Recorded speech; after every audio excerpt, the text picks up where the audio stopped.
force est d'avouer que le président Emmanuel Macron, aujourd'hui, est au centre nombre de polémiques, vraiment. Que ce soit sur la guerre Russie-Ukraine, que ce soit sur effectivement ses prises de position, qu'elles soient économiques, sociales ou sociétales, eh bien cela fait polémique. Mais nul n'a été aussi dur, ou presque, que ce que vous allez entendre là. Nous avons nous avons écouté une espèce de je ne dirais pas de plaidoyer, au contraire d'accusation, mais digne de Zola sur l'affaire Dreyfus. Écoutez ce j'accuse et on vous dira après qui l'a proféré. Sud Radio Berkov dans tous ses états. Les perles du jour. Vous avez tous reconnu l'opportuniste de Jacques Dutronc, bien sûr, je retourne la veste. Non, il ne s'agit pas de cela. Là, c'est une vraie accusation. Quand j'ai écouté ça, je me suis dit, mais attendez, sans faire attention effectivement aux détails, ah là là, cette personne vraiment n'a aucune confiance d'Emmanuel Macron. Non seulement n'a aucune confiance, mais vraiment l'attaque de manière extrêmement précise. Écoutez, vous m'en direz des nouvelles. Il a du talent, vous le reconnaissez ? Bien sûr qu'il a du talent. Bien sûr, mais reconnaissons le talent aussi de nos adversaires. Est-ce que ça le rend pour autant apte à gouverner le pays ? Je ne le crois pas du tout. Parce que ce qui lui fait le plus défaut aujourd'hui, c'est un projet clair, cohérent, auquel il soit capable de se tenir. Parce que qui est le véritable Emmanuel Macron ?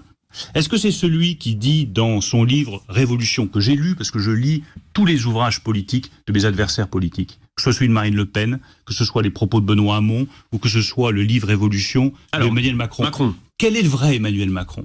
Est-ce que c'est celui qui dit « je veux la dépénalisation du cannabis » dans le livre « Révolution », celui qui dit au Figaro « il ne faut pas dépénaliser le cannabis » ? Est-ce que c'est celui qui dit quand il est au gouvernement « les 35 heures ont été un désastre pour le pays » ou celui qui dit « je ne reviendrai pas sur les 35 heures » ? Est-ce que c'est celui qui dit au Puy du Fou, devant M. De Villiers, « la vérité m'oblige à dire que je ne suis pas socialiste » et puis qu'aux 20h de TF1 vient vous dire « je suis de gauche ». Est-ce que c'est celui qui dit « ma République n'est pas multiculturelle » quand il s'adresse aux lecteurs du Figaro, mais qui dit sur France Inter « il n'y a pas de culture française, il y a une culture en France » vous l'accusez de ne pas avoir de conviction ce matin. Emmanuel Macron, c'est l'homme sans projet, parce que c'est l'homme sans conviction.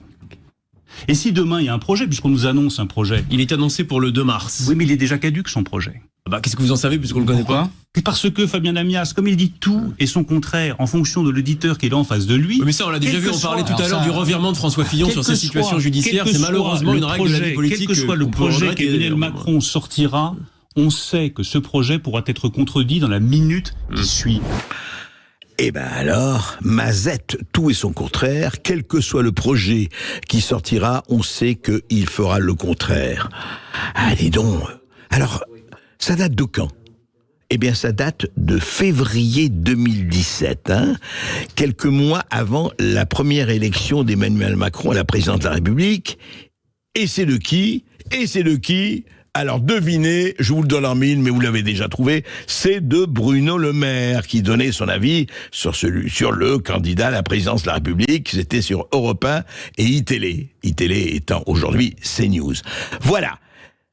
C'est intéressant quand même à plusieurs titres. Non pas, on va pas être facile en disant mais Bruno Le Maire disait ça et aujourd'hui, il n'a pas de mots plus doux, plus louangeurs, plus magnifiques, plus panégyriques pour ce merveilleux président de la République que le monde entier nous envie, Bruno Macron. Bruno, intéressant. J'ai fait un lapsus intéressant, Bruno Macron, ou alors Emmanuel Le Maire. Eh ben voilà. Effectivement, c'est intéressant parce que, c'est la question que je vous pose, auditeurs, résistants de Sud Radio, est-ce que le portrait qu'en dressait Bruno Le Maire en février 2017, c'est-à-dire 7 ans plus tard, est-ce que ce portrait est fidèle, maintenant que, après 7 ans, un septennat d'Emmanuel Macron, est-ce qu'il est fidèle à l'action et à la démarche d'Emmanuel Macron ? Vraiment, c'est très intéressant. C'est pour ça qu'il faut toujours conserver les archives. Non pas pour montrer que les gens peuvent bouger, oui, retournement de veste et tout. Ce qui est intéressant, c'est la justesse ou pas de l'analyse. Et puis un jour, on retournera son pantalon, mais ce sera peut-être un peu tard. Sud Radio Berkov dans tous ses états. Ouais, on se demande ce qui se passe actuellement avec cette espèce de haine communautaire, je vais le dire rapidement. La guerre au Moyen-Orient, se transpose. En Europe en général, en France en particulier, mais c'est un peu partout. Il se passe des choses quand même qu'on n'aurait dû jamais voir dans notre continent, dans notre pays. On le voit effectivement. Le pire n'est pas toujours sûr, mais il arrive quelquefois. Ce week-end à Amsterdam, par exemple, le musée national de l'Holocauste a été encerclé par des milliers de militants pro-palestiniens, alors que le président israélien Isaac Herzog s'y recueillait. Comment transposer effectivement le conflit du Moyen-Orient dans un musée de l'Holocauste? C'est franchement, c'est pas la meilleure des manières d'exprimer ses revendications, c'est le moins que l'on puisse dire. Et puis après, il y a aussi autre chose. À Saint-Omer, dans les Hauts-de-France, une tête de cochon a été retrouvée dans la porte de la mosquée turque où une quarantaine de fidèles étaient venus prier. Alors il y a eu une plainte effectivement déposée, voilà, et puis quelqu'un qui a voulu faire de la provocation. Mais il y a autre provocation et autre dégradation, encore beaucoup plus grave. Hier à Clermont-Dexideuil, une petite commune de 240 habitants en Dordogne. Je dis bien 240 habitants. Les habitants se sont réveillés lundi matin en voyant tous les monuments de leur village et plus de 50 tombes taguées avec des messages faisant référence à la religion musulmane, Ramadan, Allah, Cheikh Akbar, ou alors tout musulman se réveille, ou encore soumettez-vous à Allah, ou encore la France est déjà Allah, voilà.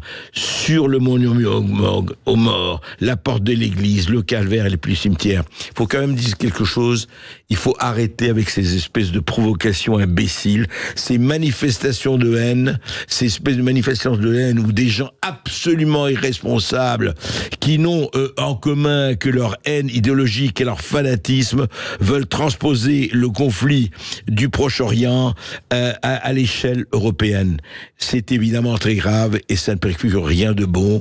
Il faut quand même à un moment donné qu'il y ait là aussi des sanctions. On parle de sanctions sur les propos racistes et autres, etc. On en parlait avec Mathieu Lefebvre, le député. Mais il faut parler de sanctions beaucoup plus graves envers les vraies manifestations de racisme et de haine communautaire que l'on entend fleurir ici et là en douce France. On marque une courte pause sur Sud Radio. On va se retrouver après les infos de 13h pour le face-à-face aujourd'hui exceptionnel. Avec, vous le verrez, un invité exceptionnel que je vous dévoilerai dans un instant. À tout de suite sur Sud Radio. Sud Radio. Sud Radio. Parlons vrai. Parlons vrai. Sud Radio. Parlons vrai.